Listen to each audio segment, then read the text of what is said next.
বিসমিল্লাহির রহমানির রহিম। মাননীয় সংসদ সদস্যবৃন্দ, আসসালামু আলাইকুম। ফ্যাসিবাদের নির্মমতার শিকার অসংখ্য মানুষের কান্না আর হাজারো প্রাণের আত্মত্যাগের মধ্যে দিয়ে অবশেষে আজ থেকে পুনরায় যাত্রা শুরু হতে যাচ্ছে জনগণের ভোটে জনগণের কাছে জবাবদিহিমূলক সত্যিকার অর্থে জনপ্রতিনিধিশীল জাতীয় সংসদ।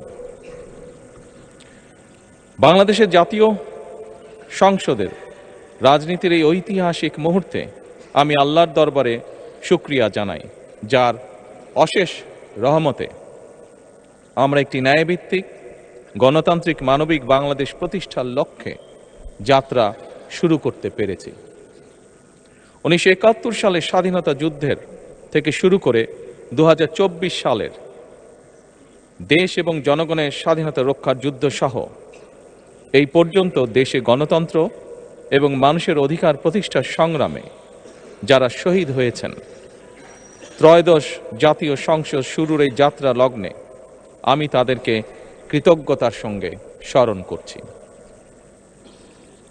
এই আন্দোলন সংগ্রামে যেসব মায়েরা তাদের সন্তান হারিয়েছেন, যেসব সন্তানেরা তাদের প্রিয়জন হারিয়েছেন, যেসব পরিবার তাদের সন্তান স্বজন হারিয়েছেন, যেসব আহত মানুষকে তাদের স্বাচ্ছন্দ্যে জীবন হারাতে হয়েছে, যেসব মানুষগুলো নির্যাতন, নিপীড়ন, রাজনৈতিক হয়রানি কিংবা মিথ্যে মামলা শিকার হয়ে সর্বস্ব হারিয়েছেন, আমি তাদের সকলের অবদানকেও কৃতজ্ঞতার সঙ্গে স্মরণ করছি।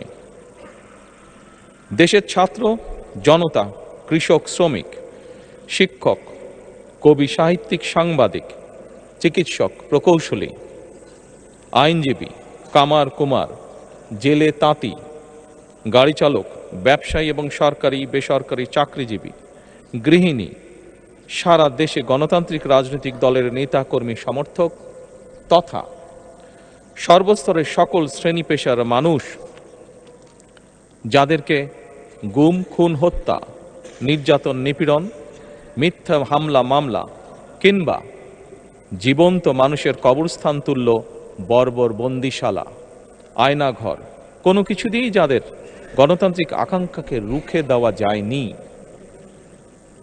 যাদের সাহসী ভূমিকায় দেশে পুনরায় গণতন্ত্র ফিরে এসেছে, আমি ত্রয়োদশ জাতীয় সংসদের এই যাত্রা লগ্নে দেশের স্বাধীনতা প্রিয় গণতান্ত্রিকামী বীর ছাত্র জনতাকে জানাই অভিনন্দন।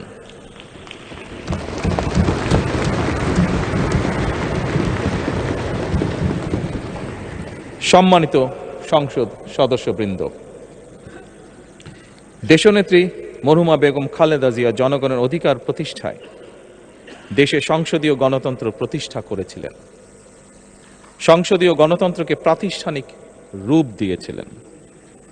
সেই গণতন্ত্রকে প্রহসনের রূপ দিয়ে জাতীয় সংসদকে হাস্যরসের খোরাকে পরিণত করা হয়েছিল। দেশে তাবিদারি শাসন শোষণ কায়েম করা হয়েছিল। দেশে সংসদীয় গণতন্ত্র এবং জনগণের অধিকার পুনঃপ্রতিষ্ঠা করার জন্য দেশনেত্রী বেগম খালেদা জিয়া জীবনের শেষ দিন পর্যন্ত লড়াই করেছেন। জীবনে কখনোই স্বৈরাচার কিংবা ফ্যাসিবাদের সঙ্গে আপোষ করেননি।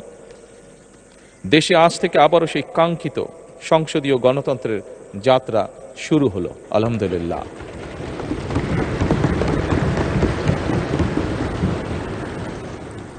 সংসদীয় রাজনীতি প্রতিষ্ঠাতা খালেদা জিয়া দেশ এবং জনগণের সাফল্যে এই শুভ মুহূর্তটি দেখে যেতে পারেননি। আজ তাই এই জাতীয় সংসদে দাঁড়িয়ে আমরা দেশ এবং জনগণের স্বার্থে আপসীর নেতৃত্ব, ব্যক্তিত্ব, স্মরণীয়, বরণীয়, অনুকরণীয় রাজনীতিবিদ মরহুমা খালেদা জিয়াকে গভীর শ্রদ্ধার সঙ্গে স্মরণ করছি।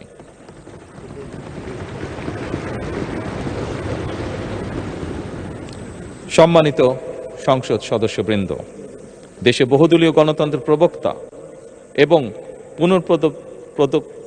প্রবর্তক, স্বাধীনতার ঘোষক শহীদ প্রেসিডেন্ট জিয়াউর রহমানের একটি উক্তির কথা আপনাদের সামনে আমি স্মরণ করতে চাই। তিনি বলেছিলেন, জনগণই যদি রাজনৈতিক দল হয় তাহলে আমি সেই দলেরই আছি। অর্থাৎ ব্যক্তি কিংবা দলের স্বার্থ নয়, জনগণের স্বার্থই সবচাইতে বড়। এটাই বিএনপির রাজনীতি।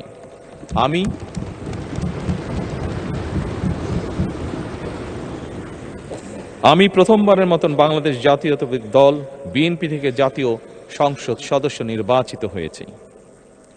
জাতীয় সংসদের সংসদীয় দলের নেতা নির্বাচিত হয়েছি। জাতীয় সংসদে দলের প্রতিনিধিত্ব করলেও প্রধানমন্ত্রী হিসাবে আমি এই জাতীয় সংসদে দেশের প্রতিনিধিত্ব করছি। দল, মত, ধর্ম, বর্ণ নির্বিশেষে দেশের জনগণের প্রতিনিধিত্ব করছি। আমার রাজনীতি দেশ এবং জনগণের স্বার্থ রক্ষা করার রাজনীতি। বিএনপির রাজনীতি জনগণের জীবন মান উন্নয়ন এবং স্বনির্ভর বাংলাদেশ গড়ার রাজনীতি। প্রতিটি পরিবারকে স্বনির্ভর করাই আমাদের রাজনীতির লক্ষ্য। প্রতিটি পরিবারকে স্বনির্ভর করার মাধ্যমেই বিএনপি একটি স্বনির্ভর, সমৃদ্ধ, নিরাপদ, গণতান্ত্রিক বাংলাদেশ প্রতিষ্ঠা করতে চায়। এই লক্ষ্য অর্জনে আমি জনগণের সমর্থন এবং সহযোগিতা চাইছি। এই মহান জাতীয় সংসদে সকল দলের নির্বাচিত প্রতিজন সংসদ সদস্যের সমর্থন এবং সহযোগিতা আশা করছি।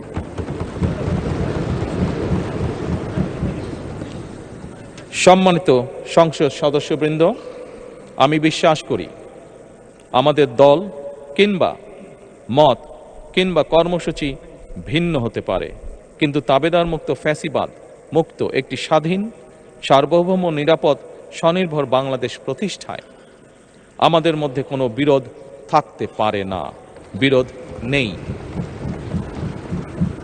জাতীয় সংসদকে জাতীয় কর্মকাণ্ডের কেন্দ্রবিন্দু না করে বিতাড়িত ফ্যাসিস্ট সরকার জাতীয় সংসদকে অকার্যকর করে ফেলেছিল। আমরা এই মহান জাতীয় সংসদকে সকল যুক্তি, তর্ক আর জাতীয় সমস্যা সমাধানের কেন্দ্রবিন্দুতে পরিণত করতে চাই। সম্মানিত সদস্যবৃন্দ, নতুন সংসদ যাত্রা শুরু করার সময় সংসদের সাবেক স্পিকার কিংবা ডেপুটি স্পিকার উপস্থিত থাকার কথা ছিল, কিন্তু পতিত, পরাজিত, বিতাড়িত ফ্যাসিস্ট সরকারের জনবিরোধী এবং গণবিরোধী কর্মকাণ্ডের ফলে যে জনরোষ তৈরি হয়েছিল তাতে এই মহান সংসদের সাবেক স্পিকার বা ডেপুটি স্পিকারকে খুঁজে পাওয়া যায়নি। তাদের কেউ কারাগারে, কেউ নিখোঁজ কিংবা কেউ পলাতক।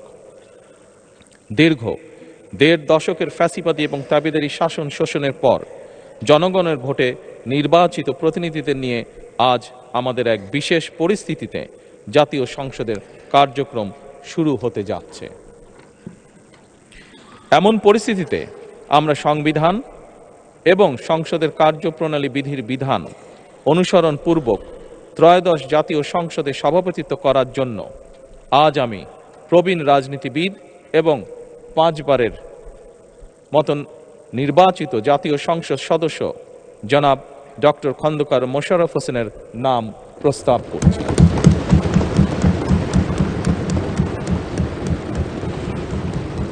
সম্মানিত সংসদ সদস্যবৃন্দ, আমাদের সংসদীয় রীতিনীতির ইতিহাসে এই ধরনের পরিপ্রেক্ষিত নজিরবিহীন নয়। 1973 সালে তৎকালীন প্রধানমন্ত্রী মরহুম শেখ মুজিবুর রহমান ওই সংসদের সদস্য মাওলানা আব্দুর রশিদ তর্কবাধীশের নাম প্রস্তাব করেছিলেন এবং তার সভাপতিত্বে বাংলাদেশের প্রথম সংসদের প্রথম অধিবেশন শুরু হয়েছিল।